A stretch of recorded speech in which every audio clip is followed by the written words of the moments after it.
is Mitchell Brown, and I'll be talking about my observations during the Summer 2 semester for my Exceptional Children class with Ms. Vaughn.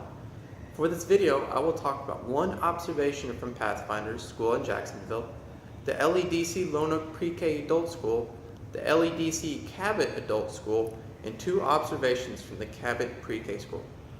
My observation at Miss Mayfield's first grade classroom at the LEDC Pre-K School in Cabot started with students already working on a coloring assignment given to them. The students were working on an art project for Father's Day using paint bottles with brushes on the end of them, as well as coloring a bag that said Dad. Once the students had enough color on their bags, the teacher gave each student several crowns and a white sheet of paper with a suitcase with color on it. And while the students were busy with this, one of the teachers started cutting out some of the students' other artwork and laminating it while keeping an eye on the students, making sure that they didn't act up. While working, the students were well behaved and didn't talk much, but they did talk every now and then. After about 10 minutes of the students coloring the suitcase, the teacher said whoever finished their assignment could go play in the center, and immediately all of the students got really excited and finished coloring as quickly as they could. Whenever a student finished coloring, they would hand their project to one of the teachers and then would go play in the center.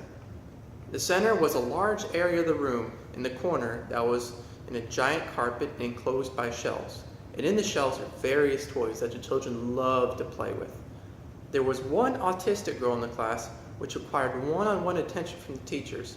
So after everybody was done, the teacher helped her with her work individually. Having two teachers in the classroom really lightened the overall workload, and I never would have thought that having two teachers in the same classroom would be this beneficial. They worked like a cohesive unit, with each teacher always doing something different. The students enjoyed the class and happily did the assignments given to them. And at the end of the day, the students had something to take home to their parents and show how much fun they had at school. Next, I went to Miss Fear's second grade classroom at the same school. Upon arriving in the classroom, I saw some of the children cleaning up with Miss Fears. They were gathering toys from the floor and putting them back into the boxes and the shelves they belonged, while two little boys were sitting on beanbag chairs next to a small bookshelf reading children's books. Miss Fears said that they weren't actually reading the books, they were just looking at the pictures because they enjoyed it. The children were very well behaved, and the only time she had to get onto it during that class was when they procrastinated in cleaning up, saying, "If you brought that toy out, then you have to put it back."